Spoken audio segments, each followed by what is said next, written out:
The fields that once promised abundance now whisper a warning. The farmers who feed America are running out of water, and if they walk away, what happens to the rest of us? For generations, American farmers have stood as the backbone of national identity, tough, resilient, able to survive the harshest storms and rise after every setback. But today, they are facing a challenge unlike any before. Drought so relentless that even the strongest are considering the unthinkable, giving up farming entirely.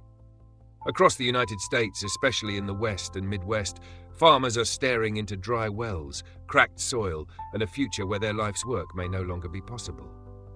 The question is no longer if the drought will break them, but how soon. The U.S. agriculture industry is built on water. Corn in Iowa, wheat in Kansas, cotton in Texas, lettuce in Arizona, almonds in California. We rely on irrigation systems and ancient aquifers to make deserts bloom and plains flourish. But climate pressure and water depletion have pushed this balance to a breaking point. It's not a seasonal challenge anymore. It's a structural failure.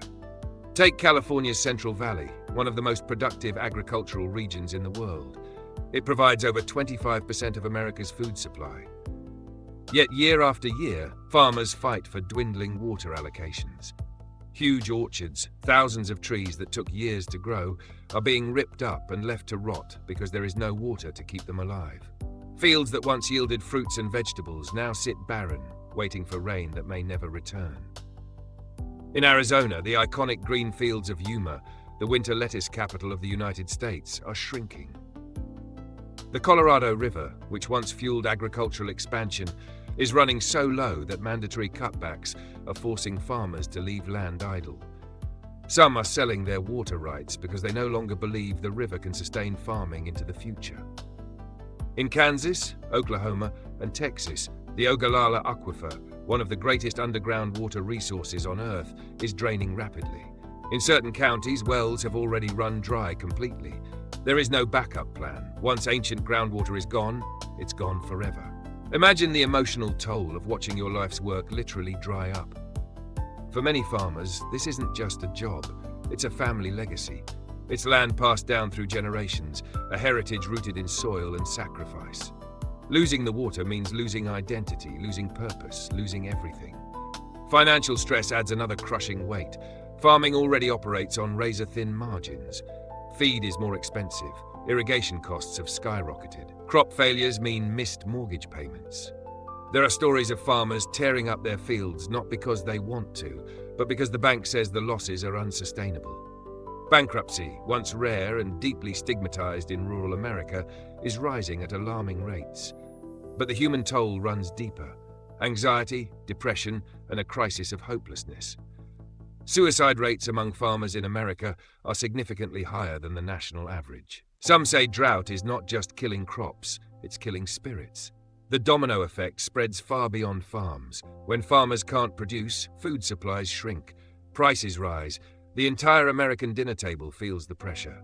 Already, we've seen rising costs for beef, milk, eggs, and fresh produce. Grocery stores feel different when farms struggle, and the warning signs are visible on every receipt. Drought reshapes communities too. Farm towns decline when there's no farming left to sustain them.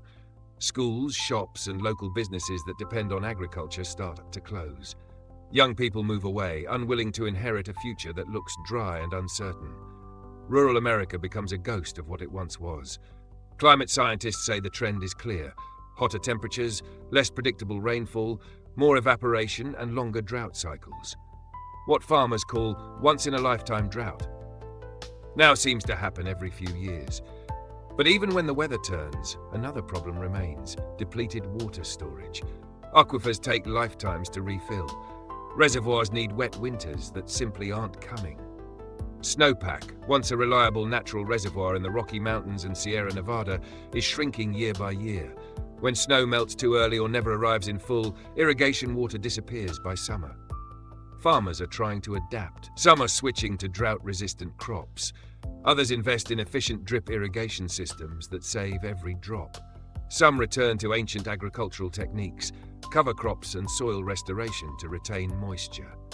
Innovators are experimenting with recycled wastewater and underground storage. But adaptation costs money. and many farmers are already drowning in debt. In some places, the adaptations aren't enough. Farmers facing more than 10 years of drought have no realistic recovery path. They are forced to sell land, not to other farmers, but to real estate developers, corporations, or foreign investors. Once fertile fields become warehouses, solar farms, or subdivisions, America permanently loses farmland. The irony, while the world demands more food, America is losing the capacity to produce it. Policy failures add fuel to the fire. Water rights laws reward historical overuse. There's little incentive for conservation. Groundwater pumping remains loosely regulated in many states, even as wells dry up. Subsidies encourage water-intensive crops like alfalfa and cotton grown in desert climates. Meanwhile, support programs for climate-impacted farmers lag behind reality. Many farmers wonder, does anyone in power understand the crisis they're living? Yet there are stories of hope where communities rally to support one another. Cooperative water-sharing agreements. Local leaders prioritizing sustainability, young farmers determined to innovate instead of surrender, non-profits providing mental health support, colleges researching drought solutions, people fighting not just for land but for a way of life worth saving. But hope needs help. Without immediate and strong action, the battle may be lost. Consider the stakes. If thousands of farmers leave the industry, if millions of acres go out of production, if food becomes scarce and imported, America's food security will collapse. We would lose more than fresh produce. We would lose independence. Imagine relying on foreign countries to feed us.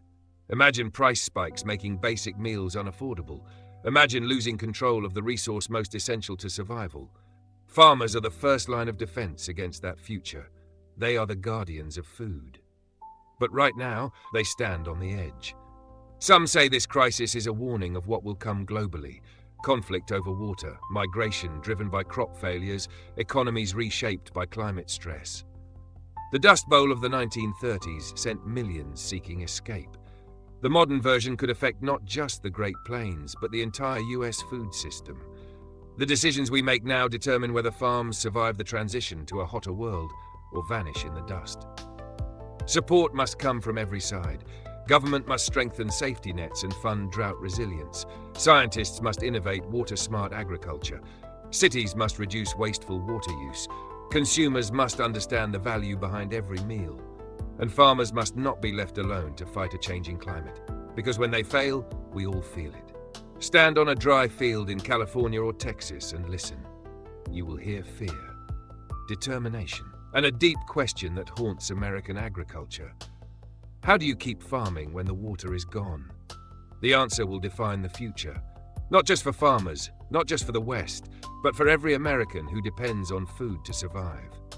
In the face of drought, farmers are not just battling the climate, they are fighting for the country's stability, for its health, for its identity.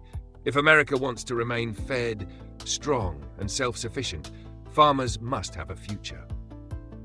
Their struggle is our struggle. Their survival is our survival. Their voice must be heard before silence takes over the land.